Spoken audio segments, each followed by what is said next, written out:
Hello everyone. તો ખૂબ જ લાંબા સમય પછી આપણે WECC એટલે કે વાયરિંગ એસ્ટિમેશનના સબ્જેક્ટમાં મળી રહ્યા છીએ. તો WECCમાં આપણે ચેપ્ટર નંબર 1 સ્ટાર્ટ કર્યું હતું અને ચેપ્ટર નંબર 1માં લગભગ આપણે 5 થી 6 લેક્ચર્સમાં અલગ અલગ ટોપિક વિશે ચર્ચા કરી હતી. તો સૌપ્રથમ આપણે એનું રિવિઝન કરી લઈશું. તો આગળના દરેક લેક્ચર્સમાં આપણે અલગ અલગ વાયરિંગની પદ્ધતિઓ અને સૌપ્રથમ તો કેટલા પ્રકારના વાયરિંગ આવે છે એ પ્રકારની ચર્ચા કરી હતી. અને એ ચર્ચા કર્યા પછી દરેક વાયરિંગ પદ્ધતિ વિશે આપણે ડિટેલમાં પણ ખ્યાલ મેળવ્યો હતો. તો દરેકને ખ્યાલ હશે, જેમ કે કેસિંગ કેપિંગ વાયરિંગ, ત્યાર પછી હતું PVC વાયરિંગ, બેટન વાયરિંગ, અને દરેક વાયરિંગ વિશે આપણે ડિટેલમાં પણ ચર્ચા કરી ચૂક્યા હતા. અને જીટીયુની દ્રષ્ટિએ પણ આ વાયરિંગનો ક્વેશ્ચન ખૂબ જ મહત્વનો છે. તો દરેક વિદ્યાર્થીઓએ સારી રીતે તૈયાર કર્યો છે. હવે વાયરિંગ થયા પછી આપણને દરેકને ખ્યાલ છે કે વાયરિંગના સબ્જેક્ટમાં અલગ અલગ પ્રકારના ઇન્સ્ટ્રુમેન્ટની જરૂર પડતી હોય છે. એટલે કે તમારે જ્યારે પણ વાયરિંગ કરવું હોય તો એ વાયરિંગ કરવા માટે અલગ અલગ ઇલેક્ટ્રિકલ ઇન્સ્ટ્રુમેન્ટની જરૂર પડતી હોય છે. જેમ કે તમારા સ્વિચ હોય, ત્યાર પછી ફ્યુઝ, અલગ અલગ બોર્ડ હોય. તો દરેક જે સ્વિચ, ફ્યુઝ અને બોર્ડ એ દરેક તમે જે વાપરો છો, પરંતુ કેટલા રેટિંગના વાપરવા, કયા પ્રકારના વાપરવા એ પણ જાણવું ખૂબ જ જરૂરી છે. તો એઝ અ ઇલેક્ટ્રિકલ એન્જિનિયર જ્યારે પણ તમે કોઈ પણ મકાનનું સર્વે કરતા હોવ તો એ સર્વે કરતી વખતે આ દરેક વસ્તુનો તમને ખૂબ જ સારી રીતે ખ્યાલ હોવો જોઈએ. સૌ પ્રથમ તો કોઈપણ પ્રકારનું ઇલેક્ટ્રિકલ સર્વે હોય તો એ સર્વેમાં હંમેશા તમારી પાસે એક પ્રોપર પ્લાન હોવો જોઈએ. અને પ્લાન પ્રમાણે તમે કેટલા પ્રકારના મટીરિયલની જરૂરિયાત છે અને એ મટીરિયલ તમારે કયા સ્ટાન્ડર્ડનું જોઈએ છે, તો એ સ્ટાન્ડર્ડ પ્રમાણે તમે નક્કી કરી અને ત્યાર પછી એને તમે માર્કેટમાંથી પરચેસ કરી શકો છો. તો આજના લેક્ચરમાં આપણે જે પણ કંઈ અલગ અલગ ઇલેક્ટ્રિકલ એસેસરીઝ હોય, એસેસરીઝ એટલે કે અલગ અલગ ઇલેક્ટ્રિકલ ઉપકરણો, તો એ દરેક એસેસરીઝ વિશેનો ખ્યાલ મેળવીશું. એટલે કે એના નામ જાણીશું અને એ જાણ્યા પછી કેટલા રેટિંગમાં એ મળતા હોય છે અને આપણા માટે કેટલા રેટિંગ સુધી એ ઉપયોગી છે એનો આપણે ખ્યાલ મેળવીશું. તો સૌપ્રથમ આપણે વાત કરીએ તો અત્યાર સુધી એટલે કે જ્યારે કોઈ પણ સ્ટાન્ડર્ડ નક્કી થયું, હંમેશા જે electrical as a electrical point of view આપણે જોઈએ તો કોઈ પણ ઇન્સ્ટ્રુમેન્ટ તમારે ઉપયોગ કરવું હોય તો એનો સૌપ્રથમ તો એક સ્ટાન્ડર્ડ હોય છે. જે આપણી ઓથોરિટી હોય ઇલેક્ટ્રિકલ, એ લોકોએ એક પ્રકારનો સ્ટાન્ડર્ડ નક્કી કરેલો છે.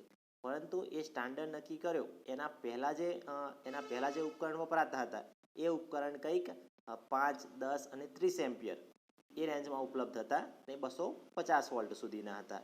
એટલે કે સ્ટાન્ડર્ડ નક્કી થયા પહેલાં જે પણ ઉપકરણ બજારમાં મળતા હતા એ 5, 10 અને 30 એમ અલગ અલગ કરંટની રેન્જમાં હતા અને 250 વોલ્ટ સુધીના મળતા હતા.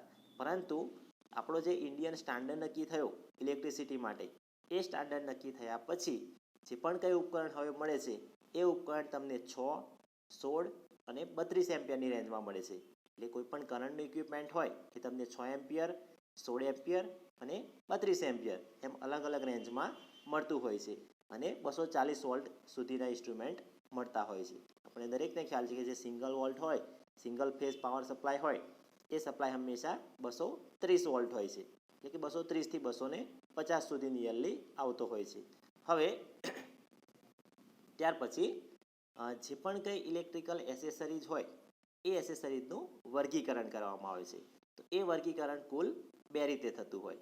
જેમાંની પ્રથમ રીત છે તમારી માઉન્ટિંગની રીત અને બીજી રીત છે તમારી ઉપયોગની રીત. હવે માઉન્ટિંગની રીત એટલે કે માઉન્ટિંગ કોને કહેવાય? એટલે કોઈ પણ ઉપકરણને જ્યારે આપણે કોઈ દિવાલ ઉપર ફિટ કરતા હોઈએ છીએ તો એ ફિટ કરવાની પ્રોસેસને આપણે કહીશું માઉન્ટિંગ. એટલે કે જે રીતે અલગ અલગ રીતે ફિટિંગ કરી શકાય એના આધારે વર્ગીકરણ કરવામાં આવે છે અને ઇન્સ્ટ્રુમેન્ટને જે રીતે ઉપયોગ કરી શકાય એ ઉપયોગના આધારે પણ વર્ગીકરણ કરવામાં આવતું હોય છે. તો પ્રથમ આપણે માઉન્ટિંગની રીત વિશે વાત કરીશું કે માઉન્ટિંગની રીતથી કેટલી રીતે આપણે વર્ગીકરણ કરી શકીએ છીએ. તો પ્રથમ રીત છે તમારી માઉન્ટિંગની રીત. તો માઉન્ટિંગની રીતે કુલ 2 પ્રકારે વર્ગીકરણ થતું હોય છે. જેમાં પ્રથમ રીત છે તમારી સરફેસ માઉન્ટિંગ અને બીજી રીત છે તમારી ફ્લશ માઉન્ટિંગ. આપણે જે રીતે વાત કરી કે 2 રીતે વર્ગીકરણ થાય, એક તો માઉન્ટિંગની રીતે, બીજું હતું તમારું ઉપયોગ પ્રમાણે. તો એ બંનેમાંથી આપણે પ્રથમ રીત જોઈએ, એમાં હતું માઉન્ટિંગ. તો માઉન્ટિંગમાં પણ પાછા 2 પ્રકાર પડતા હોય છે. તેમાંનો પ્રથમ પ્રકાર છે તમારું સરફેસ માઉન્ટિંગ અને ત્યાર પછી ફ્લશ માઉન્ટિંગ. હવે જે પણ કોઈ ઇન્સ્ટ્રુમેન્ટ હોય એને જ્યારે આપણે દિવાલ ઉપર ફિટ કરીએ, દિવાલની ઉપરની સાઈડ, તો એ પ્રકારનું માઉન્ટિંગ એ તમારું સરફેસ માઉન્ટિંગ કહેવાય. સરફેસ એટલે કે દિવાલ, એટલે કે દિવાલની ઉપર કરવામાં આવતું ફિટિંગ, એને આપણે કહીશું સરફેસ માઉન્ટિંગ. અને ફ્લશ માઉન્ટિંગ કોને કહેવાય? તો આપણને ખ્યાલ છે કે હવે અત્યારના આધુનિક જમાનામાં અમુક ઇન્સ્ટ્રુમેન્ટ દિવાલની અંદર ફિટ કરવામાં આવે છે. એટલે દિવાલ કોતરીને જ્યારે દિવાલની અંદર જે પણ ઉપકરણ ફિટ કરવામાં આવતું હોય તો એ દરેક પ્રકારના માઉન્ટિંગને આપણે કહીશું ફ્લશ માઉન્ટિંગ. તો દરેકને ખ્યાલ આવ્યો હશે. જો દિવાલની ઉપર માઉન્ટિંગ હોય તો સરફેસ માઉન્ટિંગ, અને જો દિવાલની અંદર માઉન્ટિંગ થતું હોય તેને આપણે કહીશું ફ્લશ માઉન્ટિંગ. તો બે પ્રકાર હતા, માઉન્ટિંગ અને ઉપયોગની રીત. એમાં માઉન્ટિંગમાં આપણે બંને પ્રકાર જોઈ ગયા. હવે ત્યાર પછી ઉપયોગ પ્રમાણે, એટલે કે ઉપયોગ પ્રમાણે જે વર્ગીકરણ થતું હોય એ તમે કઈ રીતે કરી શકો. તો હવે જોઈશું ઉપયોગ પ્રમાણે થતું વર્ગીકરણ. તો ઉપયોગ પ્રમાણે કુલ 6 રીતે વર્ગીકરણ તમે કરી શકો છો. જેમાંનો પ્રથમ પ્રકાર છે કંટ્રોલિંગ એસેસરીઝ. કંટ્રોલિંગ એસેસરી કોને કહીશું? તો આપણને ખ્યાલ છે કે કરંટ અને વોલ્ટેજ એ હંમેશા અનિયમિત સ્વરૂપે આવતો હોય છે. એટલે કે એની વેલ્યુ કોઈ દિવસ કોન્સ્ટન્ટ હોતી નથી, પરંતુ એમાં ચેન્જ થતો હોય છે. તો કરંટ વોલ્ટેજની વેલ્યુમાં ચેન્જ થાય એનું કંટ્રોલિંગ કરવા માટે જે પણ કંઈ ઉપકરણ વાપરવામાં આવે છે એને આપણે કહીશું કંટ્રોલિંગ એસેસરીઝ. ત્યાર પછી છે તમારું હોલ્ડિંગ એસેસરીઝ. હોલ્ડિંગ એટલે સપોઝ આપણે કોઈ બલ્બ લઈએ તો બલ્બને આપણે જે ફિટ કરીએ છીએ હોલ્ડરમાં, તો એ ટાઈપની જે એસેસરીઝ હોય એને આપણે કહીશું હોલ્ડિંગ એસેસરી. ત્યાર પછી સલામતી માટેની એસેસરી. તો દરેકને ખ્યાલ છે કે આપણા ઘરે ફ્યુઝ, એમસીબી અથવા તો ELCB જ્યાં દરેક ઉપકરણ સલામતી માટે વાપરવામાં આવતા હોય છે. તો આ પ્રકારના જે ઇન્સ્ટ્રુમેન્ટ હોય એની આપણે ડિટેલમાં ચર્ચા કરીશું. પછી તમારું આઉટલેટ એસેસરી. આઉટલેટ કોને કહેશો? ઇનલેટ અને આઉટલેટ એસેસરી. તો જે પણ કંઈ તમારા પ્લગ જેવા ઇન્સ્ટ્રુમેન્ટ આવતા હોય છે, પ્લગ ટાઈપના જે ઇન્સ્ટ્રુમેન્ટ હોય એ દરેક ઇન્સ્ટ્રુમેન્ટને આપણે કહીશું આઉટલેટ એસેસરી. ત્યાર પછી જનરલ એસેસરી, એટલે કોઈ પણ પ્રકારનું વાયરિંગ હોય એમાં હંમેશા અમુક ઇન્સ્ટ્રુમેન્ટ તમારા જનરલ વપરાતા હોય છે, કે જેનો દરેક જગ્યાએ ઉપયોગ થતો હોય. તો એ વસ્તુને તમે જનરલ એસેસરીમાં કન્સિડર કરજો. પછી છે તમારું માઉન્ટિંગ એસેસરી, એટલે જે ઇન્સ્ટ્રુમેન્ટનું તમારે ફિટિંગ કરવાનું હોય દિવાલ ઉપર અથવા તો દિવાલની અંદર, એને આપણે કહીશું માઉન્ટિંગ એસેસરી. એ ટૂંકમાં ઉપયોગ પ્રમાણે આ રીતે વર્ગીકરણ કરી શકાય. હવે દરેકને આપણે ડિટેલમાં ચર્ચા કરીશું. જે આપણે 6 પ્રકાર જોયા, કંટ્રોલિંગ, હોલ્ડિંગ, સલામતી, આઉટલેટ, જનરલ અને માઉન્ટિંગ.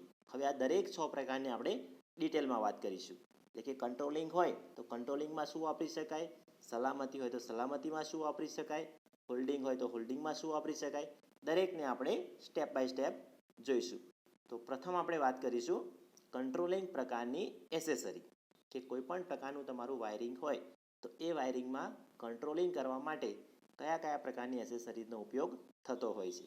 તો વાત કરીશું કંટ્રોલિંગ એસેસરીઝની. હવે જે પણ કંઈ કંટ્રોલિંગ એસેસરીઝ આપણને આપેલી છે એ દરેક એસેસરી માંથી પૂછાતા પ્રશ્નો એ આપણા માટે ખૂબ જ મહત્ત્વના છે.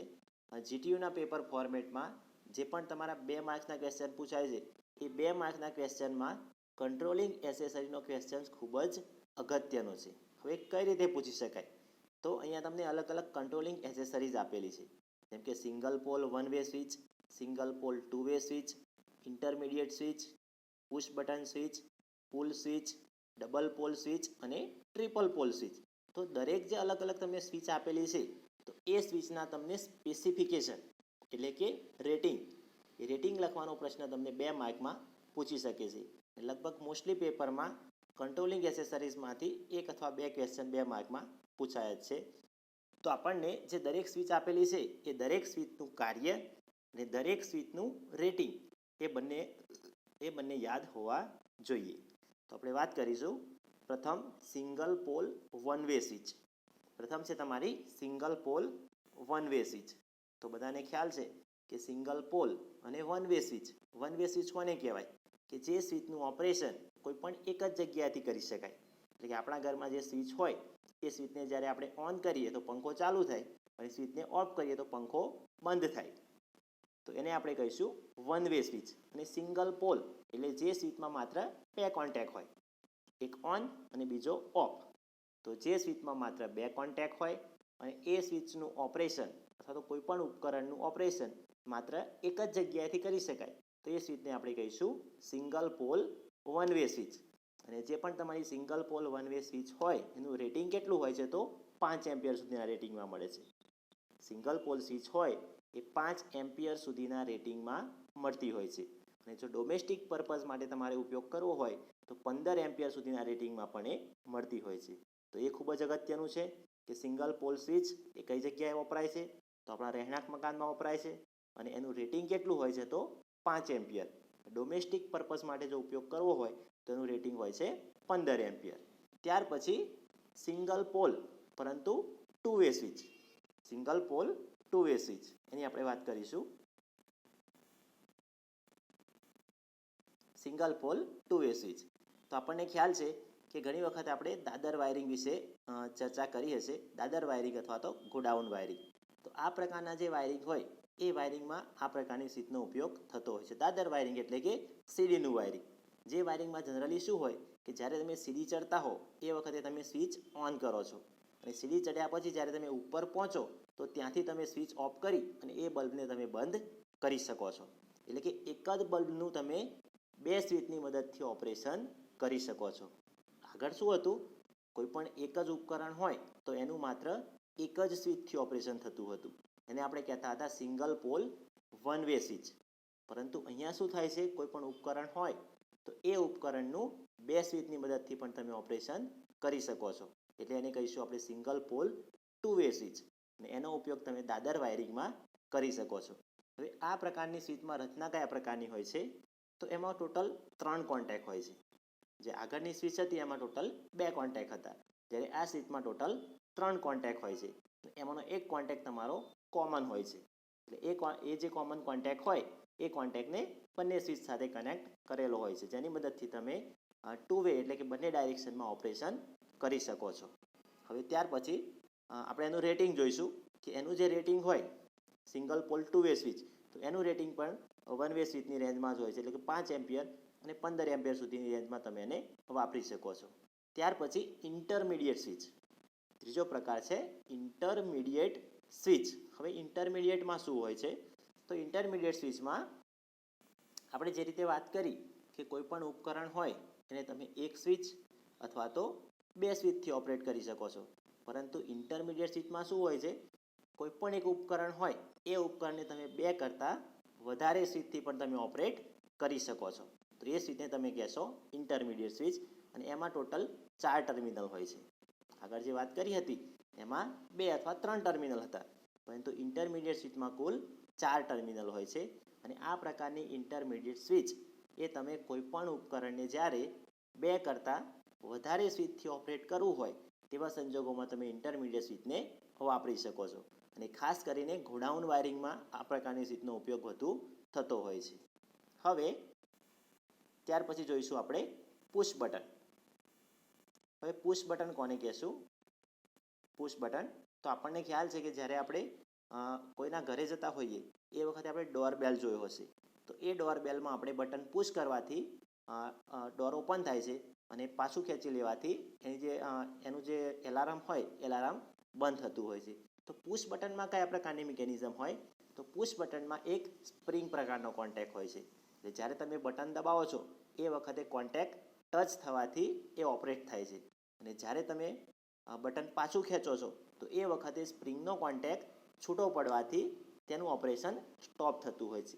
તો આ પ્રકારની પુશ બટન સ્વિચ એ તમે કોઈ પ્રકારની લિફ્ટમાં વાપરી શકો છો અથવા તો કોઈ પ્રકારની હોમ એપ્લિકેશન એટલે કે જે પણ આપણા ઘર હોય એ ઘરના ડોરબેલ માટે તમે વાપરી શકો છો. ત્યાર પછી પુલ સ્વિચ. આગળ હતી પુશ સ્વિચ, હવે તમારી છે પુલ સ્વિચ. પુલ સ્વિચ કોને કહેવાય? તો પુલ સ્વિચમાં આપણને ખ્યાલ છે કે પુલ કરવું એટલે કે ખેંચવું. તો આ પ્રકારની સ્વિચમાં કોઈ એક પ્રકારની દોરાની મિકેનિઝમ હોય છે કે દોરી ખેંચવાથી તમારી સ્વિચ ઓપરેટ થતી હોય છે. અને આ પ્રકારની પુલ સ્વિચ આપણે જોયું હશે કે ઘણી વખત દિવાલ ઉપર જે પંખા લગાવેલા હોય એ પંખામાં જ્યારે પણ એ દોરી ખેંચવામાં આવે ત્યારે પંખો ઓપરેટ થાય છે અને જ્યારે પાછી દોરી ખેંચવામાં આવે તો પંખો પાછો બંધ થાય છે. એટલે આ પ્રકારની પુલ સ્વિચ સરફેસ માઉન્ટિંગ જે અમુક પ્રકારના ઉપકરણ હોય એ ઉપકરણમાં તમે વાપરી શકો છો. પછીનો ટોપિક છે ડબલ પોલ સ્વિચ. હવે આ ખૂબ જ અગત્યનો છે, double pole switch. Double pole switch double pole iron clad switch અથવા તમે ડબલ પોલ સ્વિચ પણ કહી શકો છો. આયન ક્લેડ એને એટલા માટે કહેવામાં આવે છે કે એ સ્વિચ ઉપર આયનનું એટલે કે લોખંડનું આવરણ હોય છે, એટલા માટે તમે આયન ક્લેડ સ્વિચ એવું પણ તમે કહી શકો છો. હવે ડબલ પોલ સ્વિચ આ ખૂબ જ અગત્યની સ્વિચ છે, જેને હોમ એપ્લિકેશન માટે વાપરવામાં આવતી હોય છે. આપણને ખ્યાલ છે કે ઘરની જે આપણી મેઇન સ્વિચ હોય, સિંગલ ફેઝ સપ્લાયની જે મેઇન સ્વિચ હોય, એ સ્વિચમાં આ પ્રકારની ડબલ પોલ આયન ક્લેડ સ્વિચનો ઉપયોગ થતો હોય છે. અને આ પ્રકારની સ્વિચમાં અલગ અલગ ફ્યુઝ માટેનો પણ કોન્ટેક્ટ આપેલો હોય છે. તો તમારી જે ડબલ પોલ સ્વિચ હોય એ લગભગ 15 એમ્પિયરથી 200 એમ્પિયર અને 250 વોલ્ટ ત્યાં સુધીની રેન્જમાં અવેલેબલ હોય છે. આ ખૂબ જ અગત્યનું છે, એ ખાસ યાદ રાખજો કે તમારી જે ડબલ પોલ સ્વિચ હોય એનું કરંટ રેટિંગ કેટલું હોય છે, તો 15 એમ્પિયરથી 200 એમ્પિયર અને વોલ્ટેજ રેટિંગ કેટલું હોય છે, તો 250 વોલ્ટ. અને ડબલ પોલ સ્વિચ કઈ જગ્યાએ વાપરી શકાય, તો હોમ એપ્લિકેશનમાં આપણી જે મેઇન સ્વિચ હોય, આપણી મેઇન સ્વિચ એ મેઇન સ્વિચમાં ડબલ પોલ પ્રકારની સ્વિચનો ઉપયોગ થતો હોય છે. તો ડબલ પોલ સ્વિચ અને ત્યાર પછી triple pole switch. Double pole સ્વિચમાં 2 કોન્ટેક હોય છે, ટ્રિપલ પોલ સ્વિચમાં 3 કોન્ટેક હોય છે. તો ટ્રિપલ પોલ પ્રકારની સ્વિચ, આ સ્વિચ 3 ફેઝ માટે તમે વાપરી શકો છો. આપણે જે રીતે વાત કરી કે જે ડબલ પોલ સ્વિચ હોય એ સિંગલ ફેઝ સપ્લાય માટે ઘર માટે વાપરી શકાય છે, જ્યારે ટ્રિપલ પોલ સ્વિચ એ સ્વિચ તમારી 3 ફેઝ સપ્લાય માટે અને જે પણ કંઈ એપ્લિકેશન હોય કે જે 3 ફેઝથી ચાલતી હોય, તો એ તમામ ઉપકરણોમાં આ પ્રકારની ટ્રિપલ પોલ સ્વિચનો ઉપયોગ થતો હોય છે. અને સિંગલ ફેઝ સપ્લાય માટે 250 વોલ્ટ હોય તો તમે ડબલ પોલ સ્વિચ વાપરી શકો છો, જ્યારે 3 ફેઝ સપ્લાય માટે જ્યારે 440 વોલ્ટ હોય ત્યારે તમે ટ્રિપલ પોલ સ્વિચ વાપરી શકો છો. એટલે કે 15 એમ્પિયરથી 200 એમ્પિયર એ રેન્જ હોય છે આ સ્વિચની, અને વોલ્ટેજ લેવલ બંને સ્વિચનું અલગ અલગ હોય છે. તો સૌપ્રથમ આપણે જે ઉપયોગ પ્રમાણેનું વર્ગીકરણ જોયું, એમાં અલગ અલગ પ્રકારની કંટ્રોલિંગ એસેસરીઝ જોઈ, અને એ કંટ્રોલિંગ એસેસરીઝના ભાગરૂપે આપણે ટોટલ 7 પ્રકારની અલગ અલગ ડિવાઇસની વાત કરી. તો જીટીયુની દ્રષ્ટિએ આ 7 ડિવાઇસમાંથી 1 અથવા 2 ક્વેશ્ચન 2 માર્કના ફોર્મેટમાં કમ્પલસરી પૂછાય છે. અને એ ક્વેશ્ચનનું ફોર્મેટ લગભગ દરેક સ્વિચનો ઉપયોગ અને દરેક સ્વિચના કરંટ અને વોલ્ટેજ રેટિંગ એ ફોર્મમાં ક્વેશ્ચન પૂછાતો હોય છે. તો દરેક સ્વિચ વિશે તમે ઉપયોગ અને એનું કરંટ અને વોલ્ટેજનું જે રેટિંગ છે એ રેટિંગને ખૂબ જ સારી રીતે તૈયાર કરી દેજો. તો આશા રાખું છું કે આજના લેક્ચરમાં દરેક વિદ્યાર્થીને ખૂબ જ સારી રીતે ખ્યાલ આવ્યો હશે. Thank you.